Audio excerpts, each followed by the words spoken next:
This is part two of the Matt debunking whatever. I'll come up with a title. In any case, it feels like Matt doesn't give much up when he's doing debates or trying to talk with people. I'm not for sure whether this is intentional on his part or it's just something that's inadvertent, kind of predicated on his style of debate. But he did give something up that, in my mind, is indicative of maybe some sort of cognitive dissonance. I don't know, maybe he has a way of delineating between these two things. But at some point during the conversation, he had said that indirect evidence is valid, effectively, I think. You can go back and look at it. But he effectively said that it's valid as evidence. But, as I said in my previous video, he also gave some qualifiers for the type of evidence he wants for God, the type of claim he would maybe accept, which is falsifiable, testable. This presents an issue with regards to indirect evidence. Indirect evidence, by its nature, is, I would tend to think, I'm kind of hedging my bets here, I think it is very often unfalsifiable, right? But we use it to draw a myriad of conclusions. Take history, for example, right? How many people watching this have actually witnessed the Holocaust, right? Almost none of us, I assume. We didn't see Nazi Germany, we didn't see the camps, we didn't see them burning Jewish bodies, etc., etc. We believe these things occurred. We logically and reasonably believe these things occurred because of indirect evidence, right? Historical record. Anecdotal stories maybe passed down to us from our ancestors, whatever the case. We believe, and I think we reasonably believe, that the Holocaust did in fact occur. But there are other people who take an alternate interpretation of the facts at hand, right?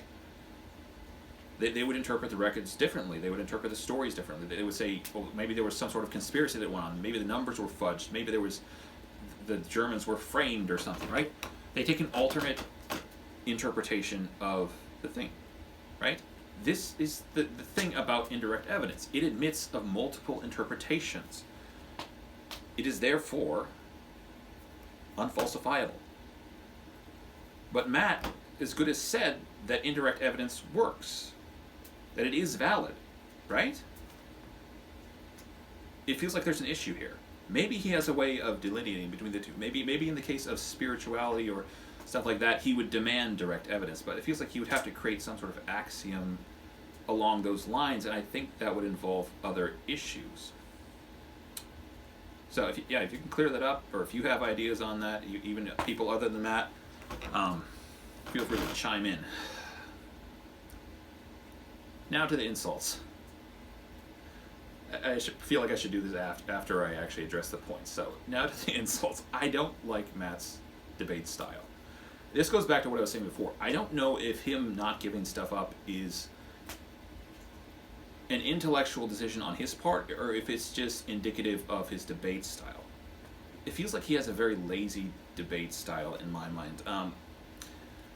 In my mind, ideal debate is an exchange of ideas, right? It's interaction, communication, but it feels like Matt has a tendency to want to sit back, don't try to understand my positions, because I don't have any, like, whatever you want to call it, perspective, position, belief. He has a thing that causes him to think the way he thinks. But don't try to understand that. You just talk at me, and I'll say no, and that's wrong, and I can disprove that, right? And it feels like the same reason why he might never, quote-unquote, lose a debate is the same reason he might not ever really be good at it. He commits nothing to the debate and demands everything from his opponent. It feels like that's kind of his style. I'm not saying it's fallacious, it's just kind of annoying, and I don't think it's really productive. Anyways, thanks for watching. If you like the video, please press the like button, subscribe, and leave a comment if you want to. I'm probably actually going to do another one of these for Eve Was Framed. She had some interesting things I wanted to delve into. Alright, bye.